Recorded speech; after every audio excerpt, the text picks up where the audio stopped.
Positiva.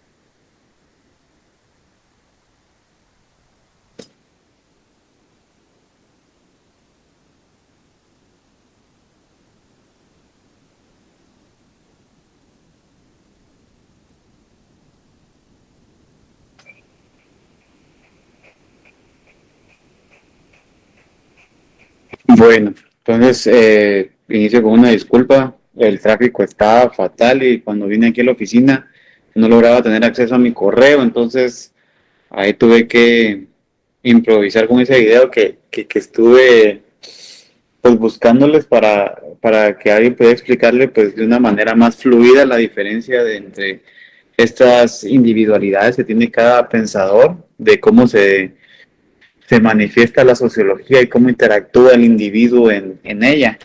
Entonces, como pudimos ver en ese video, nos explica el pensamiento social de quiénes eran. ¿Quién me puede mencionar cuáles son los tres sociólogos que en el video se describen?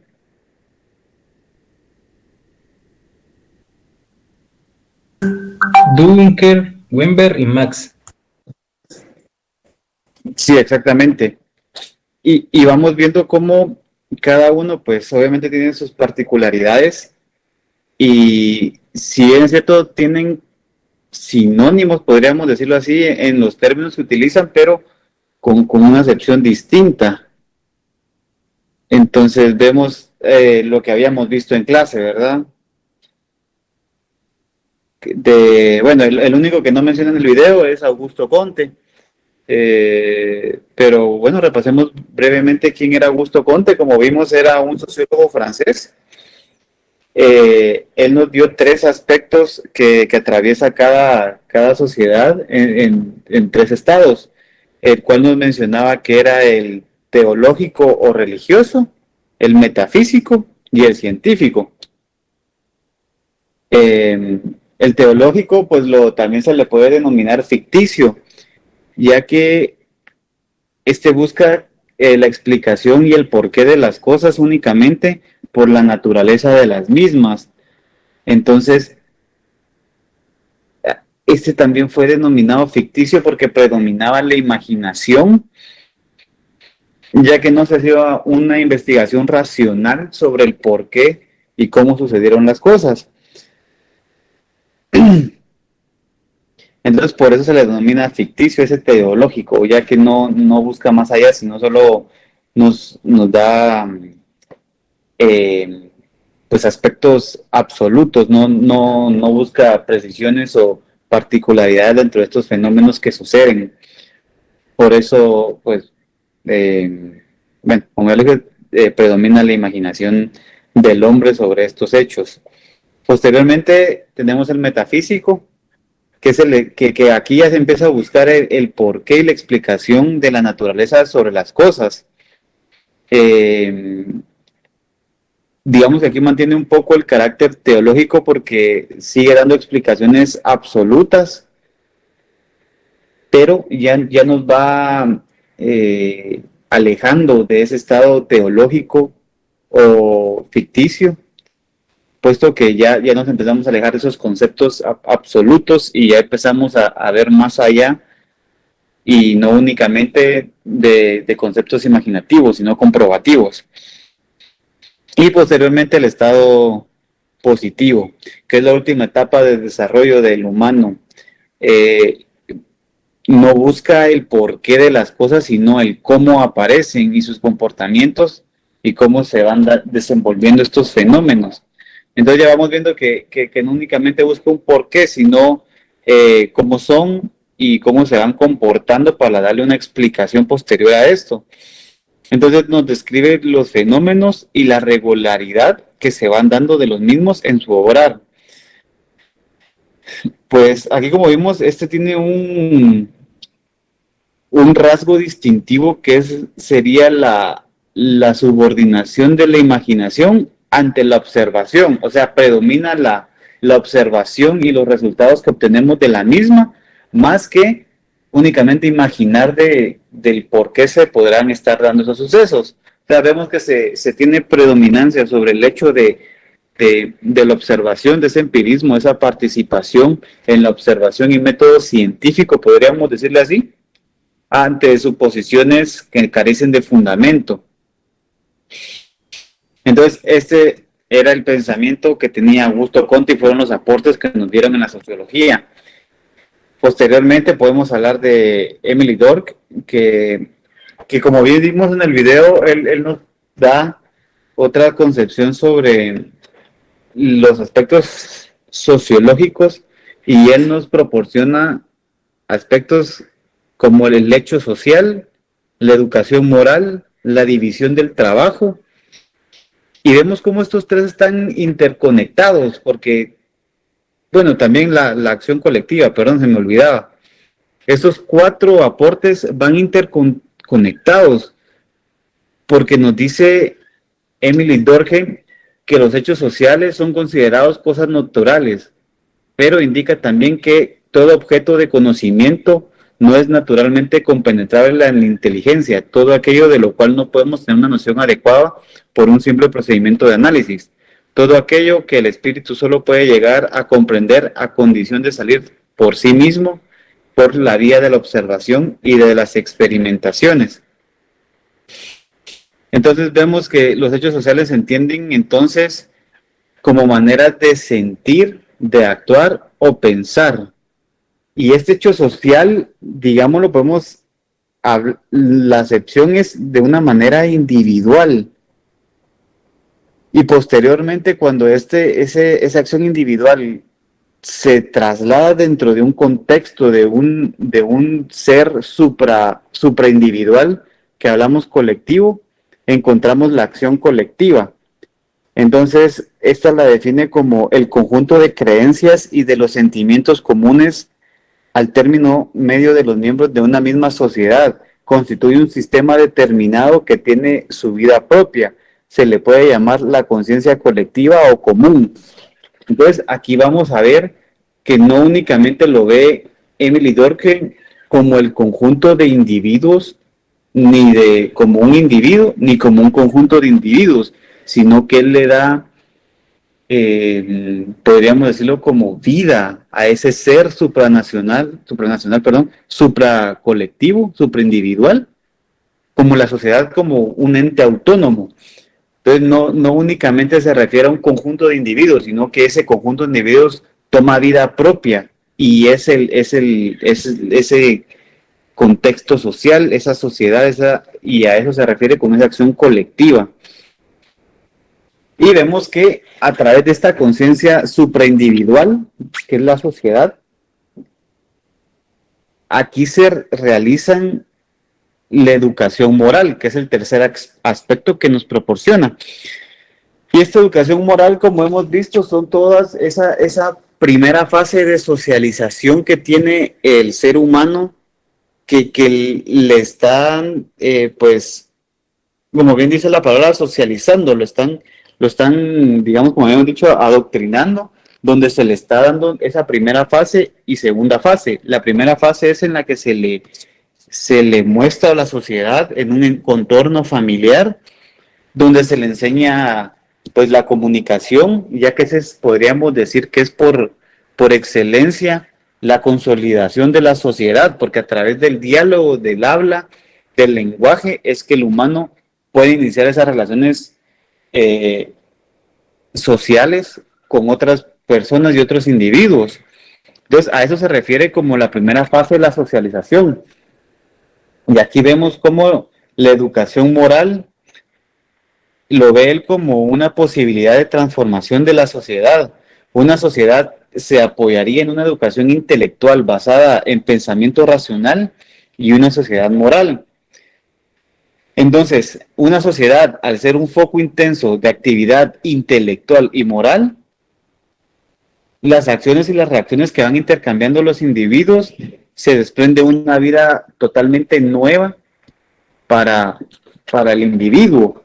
Y aquí vemos que, si bien es cierto, tenemos una fase de socialización primera, como individuos que se nos ingresa a la sociedad y se nos enseñan esas costumbres, esos hábitos, ese lenguaje, esa forma de convivir, esos valores que debemos respetar y que son los que ha adaptado esta sociedad como, como los adecuados para poder convivir de una manera.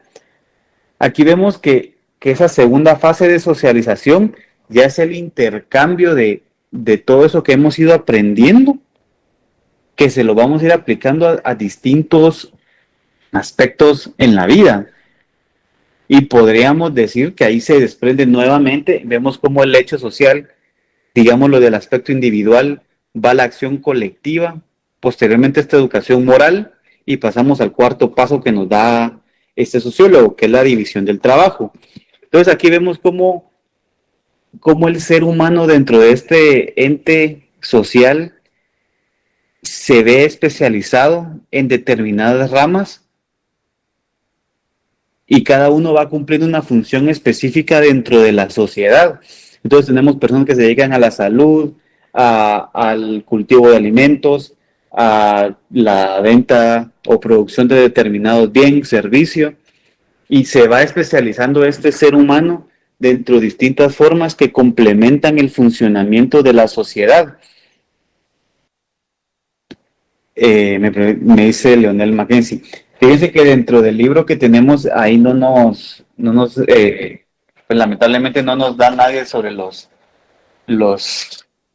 filósofos que estamos viendo, pero toda esta información yo estoy pues realizando ya las diapositivas donde les voy a explicar y quiero dejarles un poco ahí claro de cuál es el pensamiento de estos sociólogos. Entonces, en el libro no lo van a encontrar, pero pueden buscar, así como les adjunté yo el video de YouTube, en páginas de internet, pues hay bastante contenido que nos habla sobre estos sociólogos, y pues en una diapositiva también creo yo que les hice, están los nombres de los 5 o 6 sociólogos que vamos a ver, bueno, que estamos viendo.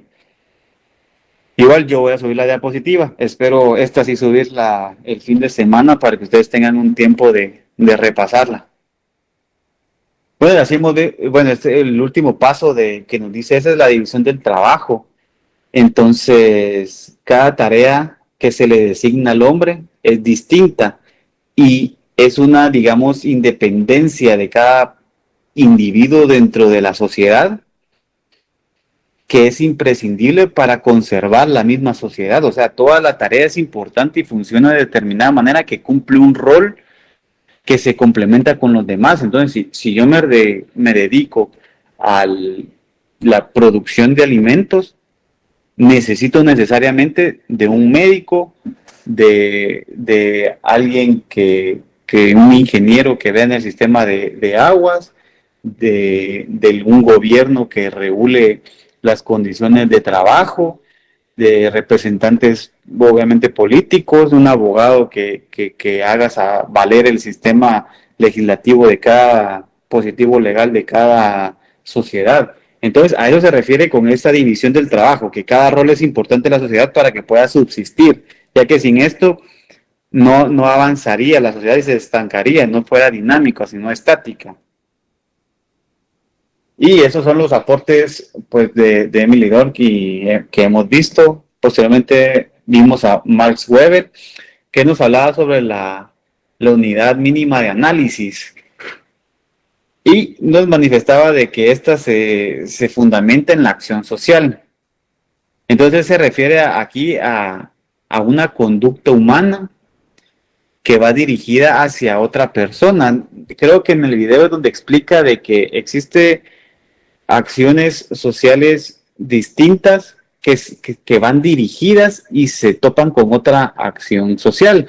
Tenemos una persona que compra y una persona que vende. Y ese es el rol que se va dando entre la sociedad.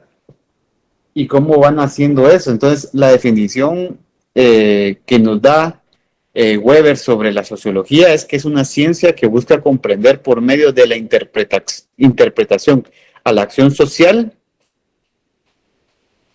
ese, ese desarrollo e interrelación entre estas mismas acciones. Y nos da 4 tipos de acción social. Dentro de las 4 podemos mencionar la acción social tradicional, la acción social afectiva, la acción social como arreglo o valores y la acción social con arreglo a fines.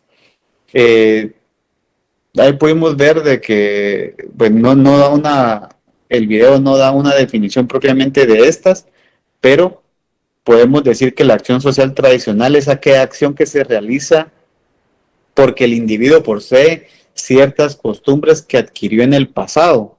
Entonces, lo que ha vivido el ser humano es lo que define estas acciones y cómo las va a desenvolver dentro de la sociedad.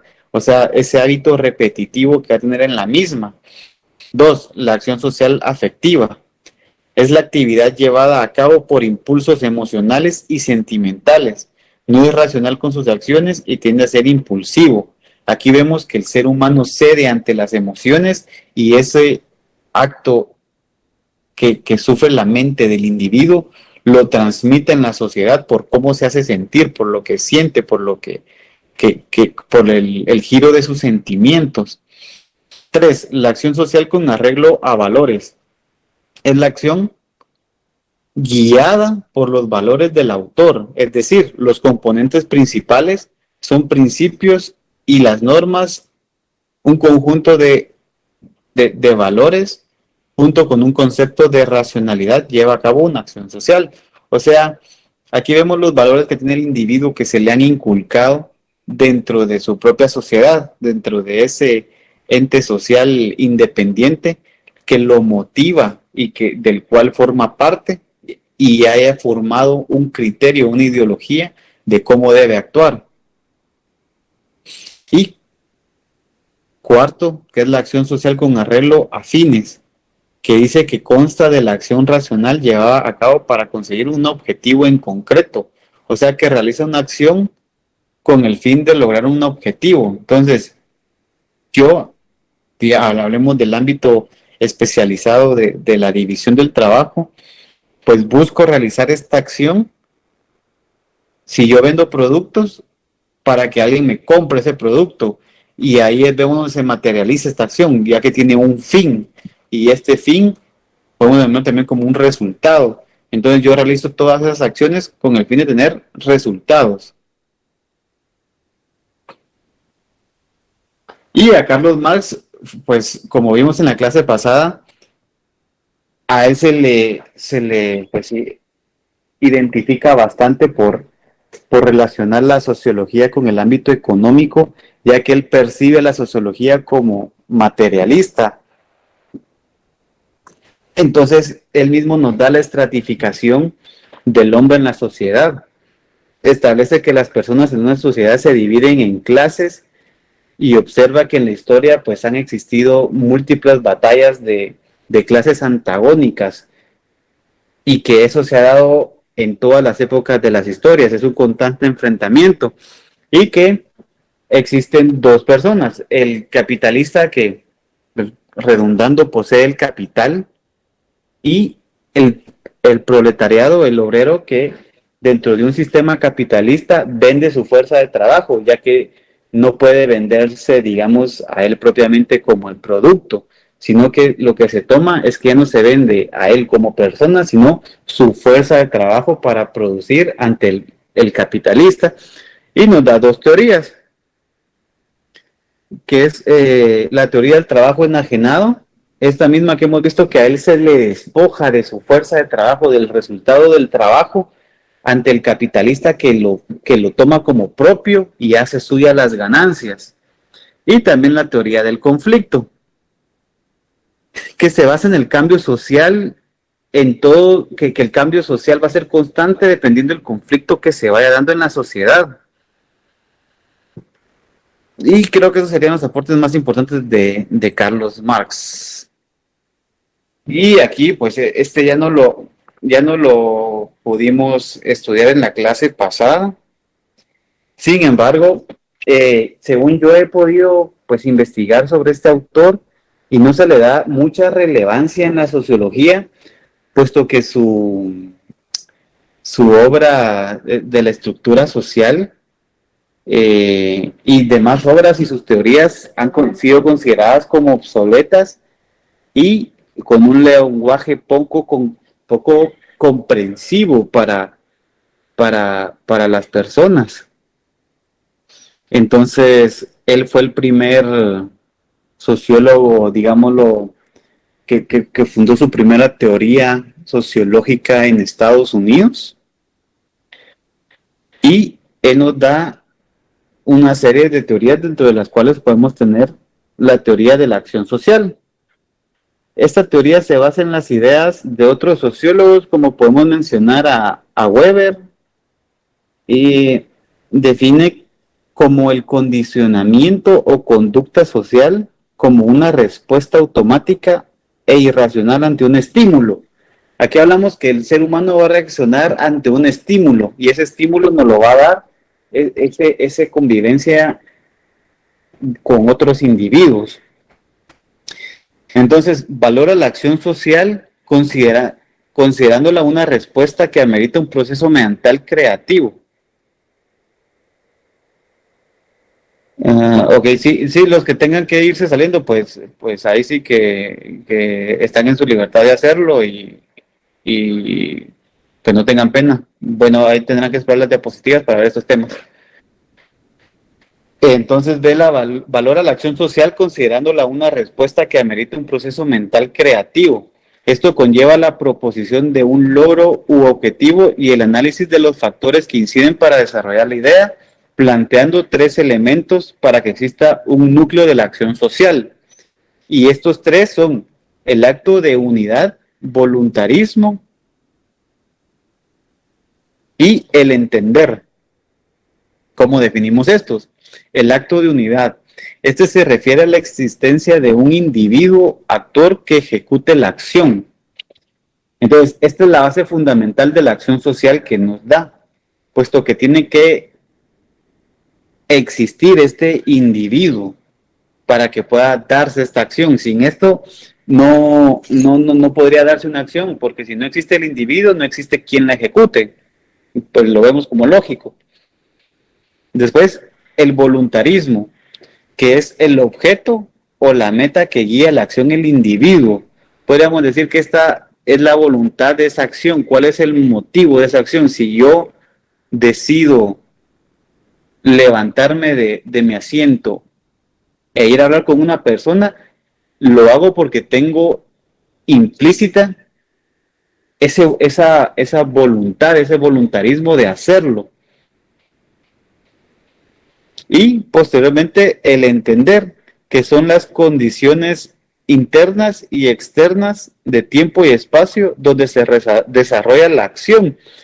Entonces, así como debe existir un individuo, y al momento de ejecutar la acción para obtener un resultado, se basa de factores externos e internos para lograrlo, en un tiempo determinado, en un espacio determinado. Entonces, se trata de lograr que todas esas alianzas y usos de los factores internos y externos se consuman. Yo como individuo las utilizo a mi favor para poder lograr el resultado que deseo. Entonces, vemos cómo todos esos factores independientes se consuman para realizar esta acción. Entonces, podemos ver que ahí se nos describe también, son parte de la actividad individual para pasar al siguiente punto de sus aportes sociológicos, que es el funcionalismo estructural.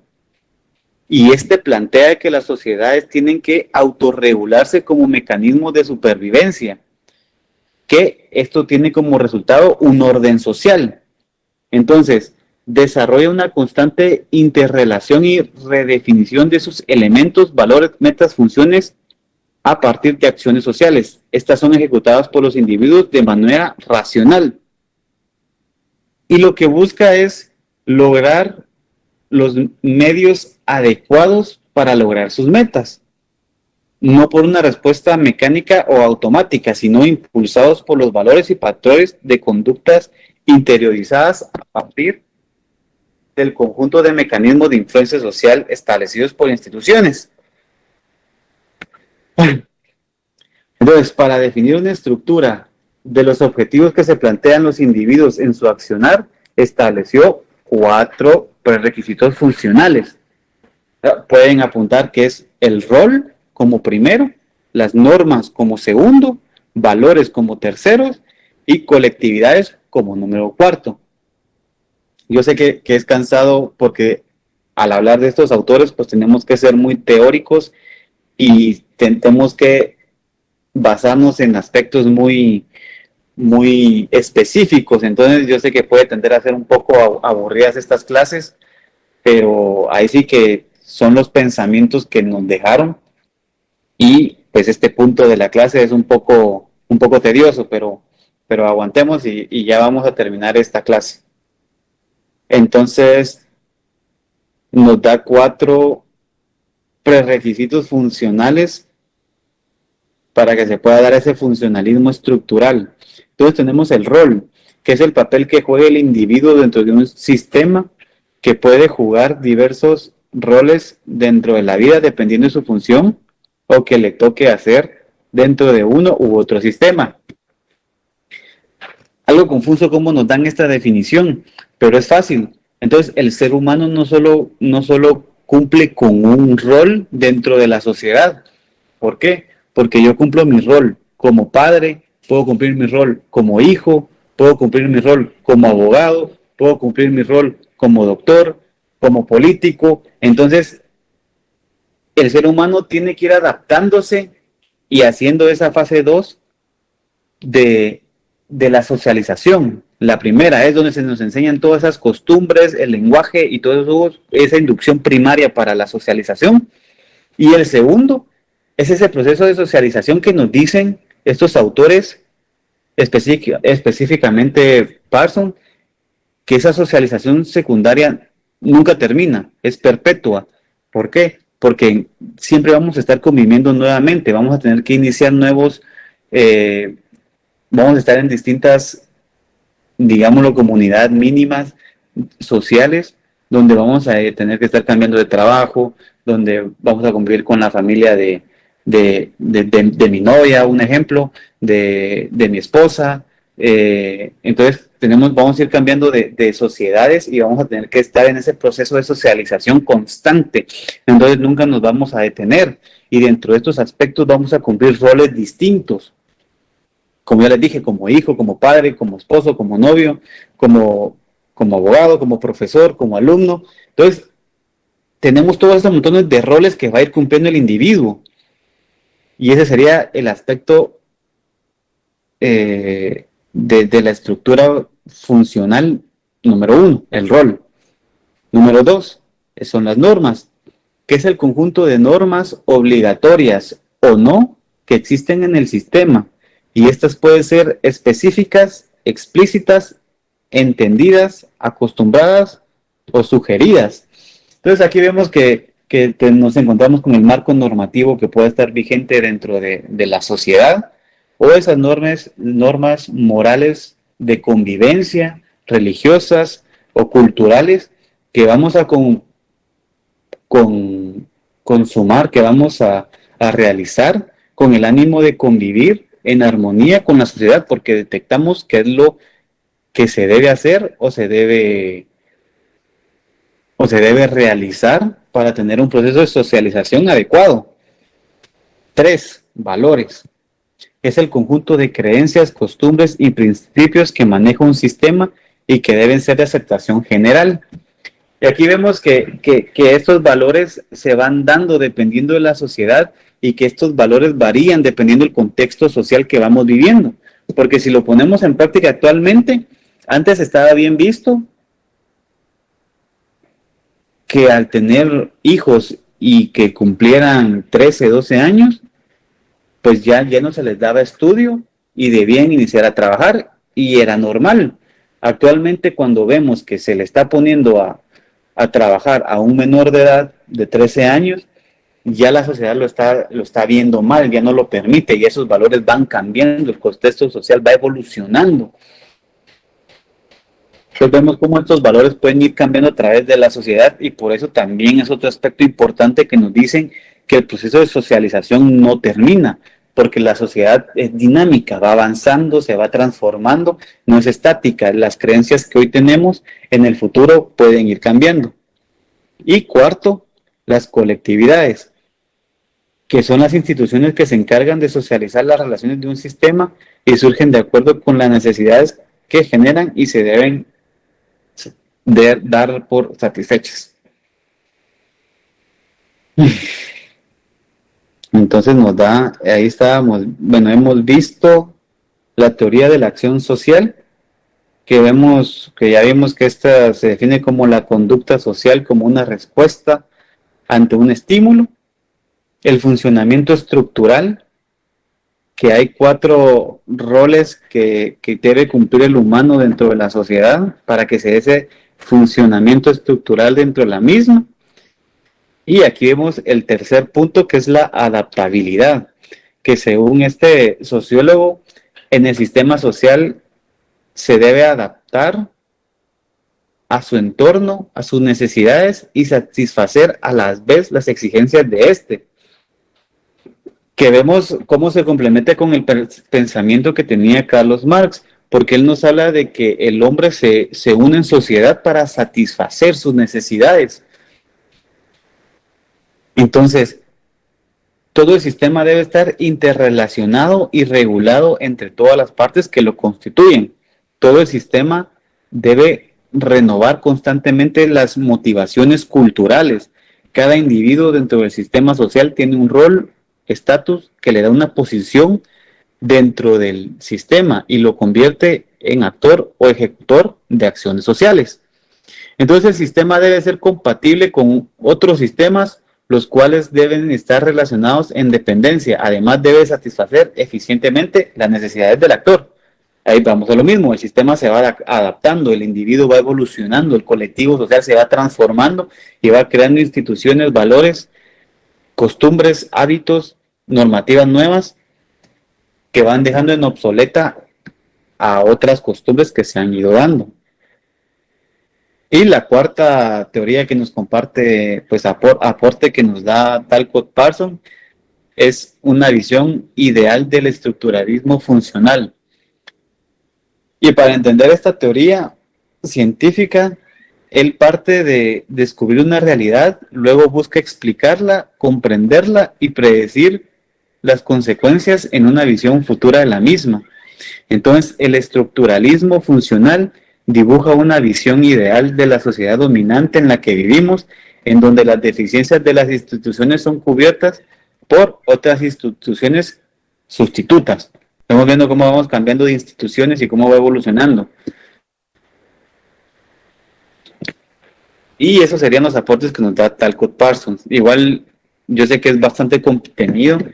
Voy a procurar yo pues adjuntarles las diapositivas para que tengamos la definición más clara de estas teorías y sus aportes. Lo más importante, ¿verdad?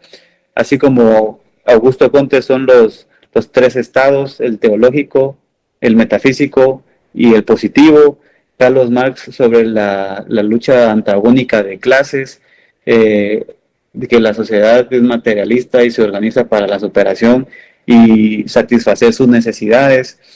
Max Weber, que fue el precursor de la acción social. Emily Durkheim, específicamente su aporte sobre el socialismo educacional. Y vamos viendo todos esos aspectos principales. Entonces, para el objeto de estudio es importante poder determinar qué es lo principal que nos da cada autor. Talcott Parsons nos da esta estructura social y es con lo que podemos identificar sus apuntes. Y si tenemos claro esos conceptos, vamos a ir viendo cómo podemos ir comprendiendo todos estos pues, teorías sin ninguna mayor de complejidad, aunque sea bastante tedioso.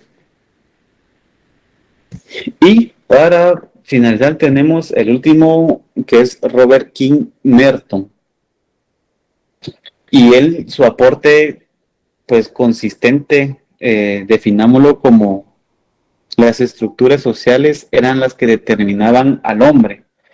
Entonces, Robert King Merton expresaba que el individuo actuaba de acuerdo a ideales expuestos por el país o estado o sociedad, denominémoslo así, un grupo social, pero que no todos cumplían con esos parámetros por falta de recursos y apoyo. Por eso ciertas personas solían acudir al asesinato o al hurto para incorporarse dentro del sistema social.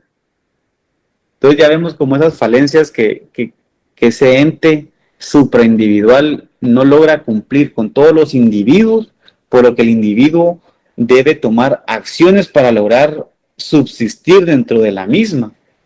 Y pues parece un aporte interesante, ya que vemos realmente cómo el individuo llega a realizar ciertas conductas contrarias al sentir social, podríamos denominarlo así, para poder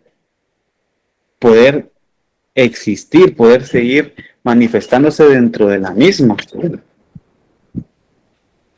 Y así era como surgía el proceso que él denominaba como anomia, donde los habitantes perdían su identidad con el propósito de ajustarse a un proyecto institucional.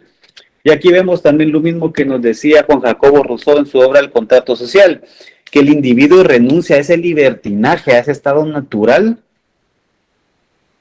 para poder convivir en sociedad. Entonces ya nunca el hombre nunca va a tener una libertad plena, que podríamos compararla como el libertinaje, sino que ya se debe renunciar a todas a ese montón de acciones que no son aceptadas dentro de la sociedad para poder convivir dentro de la misma, porque realmente dentro de la sociedad no podemos realizar ciertas acciones porque sabemos que no van a ser bien recibidas, porque según nuestra sociedad, digámoslo antes, tal vez actualmente la conducta, hasta me da pena decirlo porque no sé cómo lo puedan llegar a tomar algunos de ustedes, pero no tenga más sentido, sino hablando de cómo ha sido la sociedad sobre este tema. Hablemos del tema de la homosexualidad, que antes era hasta castigado con la muerte, prisión, y pues actualmente que ya no tiene ninguna sanción en los países, digamos, de América. Aunque si nos vamos a más allá, a los países árabes, es distinto. Entonces, bueno, ya me desvié un poco, la verdad. Pero vemos cómo podemos comparar esta actitud a que, digamos, los hombres no podían gozar de esa libertad y la perdían para poder convivir en sociedad y no ser juzgados dentro de la misma. Entonces, podríamos decir que estas personas de esta inclinación sexual, pues no podían ser libremente ni demostrar esas características propias ante la sociedad, porque eso podía conllevarlos hasta un destierro, muerte, por lo que podemos verlo como similar a ese renuncio de su identidad, sino que tenían que ajustarse a lo que nos dice la sociedad. Y obviamente porque nacemos dentro de un contexto social y se nos van inculcando toda esa conducta epistemológica, esos principios, esos valores de la sociedad, para poder socializar de una manera adecuada. Entonces, también expresaba que la indignación empírica era metodología adecuada para entender la organización de la sociedad y los diferentes grupos que en ellos habitaban. Entonces, este también fue un pensador estadounidense. También no ha tenido mayor, pues, ¿cómo podríamos? Difusión de sus ideas. Como he podido realizar una búsqueda ahí en internet, pero básicamente sus aportes son en que el individuo renuncia a su derecho independiente con tal de ajustarse a una sociedad, y que el Estado, al no cumplir con sus obligaciones de mantener el orden o a todos sus habitantes en un estado óptimo, estos acuden a realizar acciones pues ya un poco contrarias a los principios que se nos indican en la sociedad para mantenerse dentro de la misma. Entonces este sería el aporte de este sociólogo. Bueno, entonces ya terminamos aquí con el tema de los sociólogos. Yo voy a juntar el material y ahí para que sea un poco más claro de cómo eran los pensamientos de los mismos, y entonces podemos finalizar la clase el día de hoy un poco temprano para que puedan irse a descansar temprano.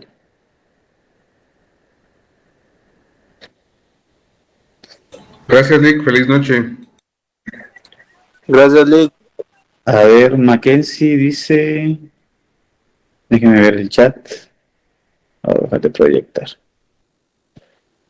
Dice el documento que está explicando, ¿nos podría compartir cómo sí, yo voy a hacer un documento exactamente con las teorías y bien desarrollados, así bien puntual, para que ustedes puedan ver las ideas de cada autor claramente y los pasos necesarios de cada teoría que nos proporcionan. A ver, Irma Judí. Gracias, licenciado, muy fino yo. Sí, licenciado. A mí más que todo me estoy tratando de ver en cuál de las teorías se puede ubicar, por ejemplo, la descomposición social. Por ejemplo, yo conocí a un niño, yo lo conocí desde pequeño y fue formado en los valores morales y muy bien educado el niño, hasta que llega el momento en que el papá fallece. Entonces la mamá lo que hace es, como quien dice, ahora empieza mi vida, y empieza a vivir su vida como de soltera, y lo abandona. Entonces el niño se le vio realmente el abandono, que ni siquiera ya le empiezan a descuidar.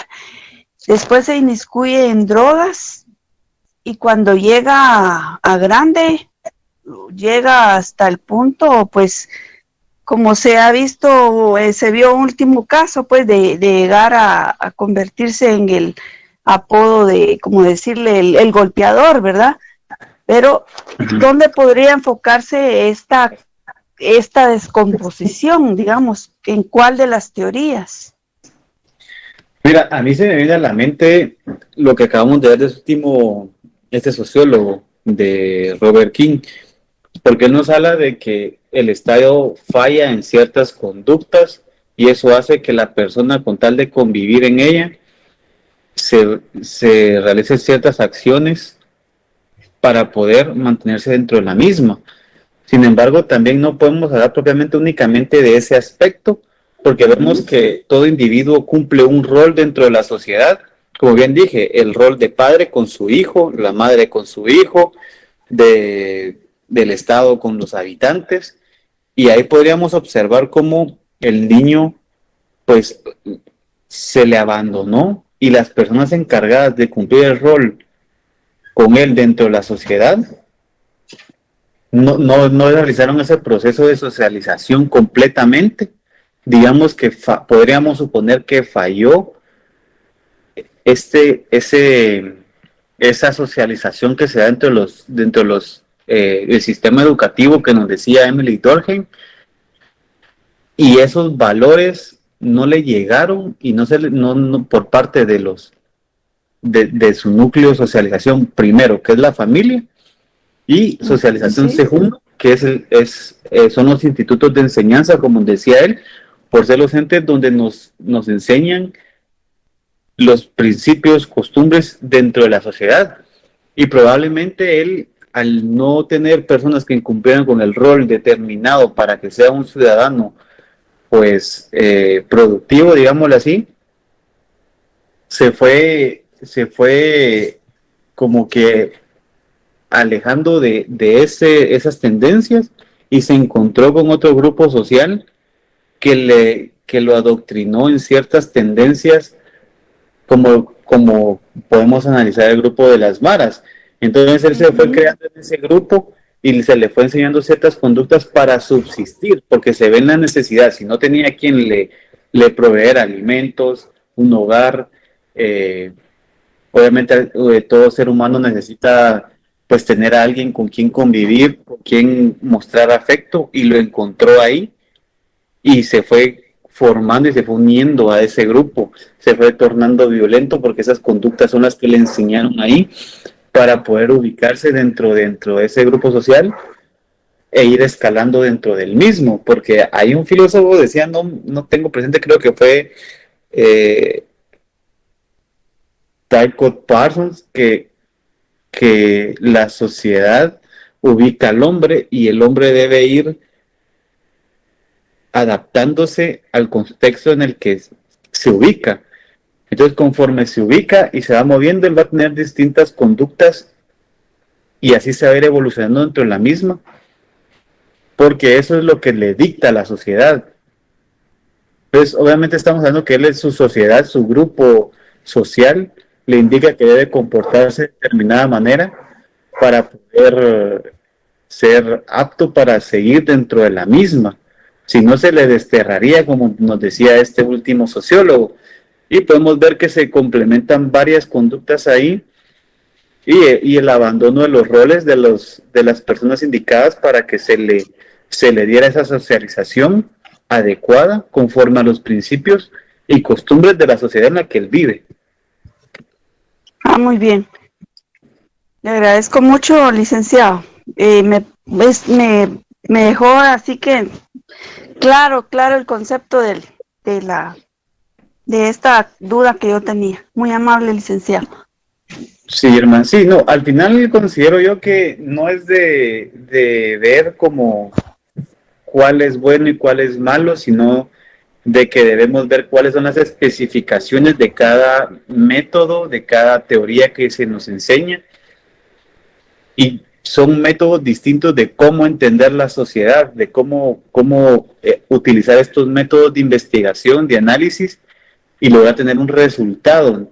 Entonces, considero que todos pueden darnos una salida distinta y se complementan de la misma manera, porque todos nos dan ciertos aspectos, pero un poco diferentes y algunos más similares que otros.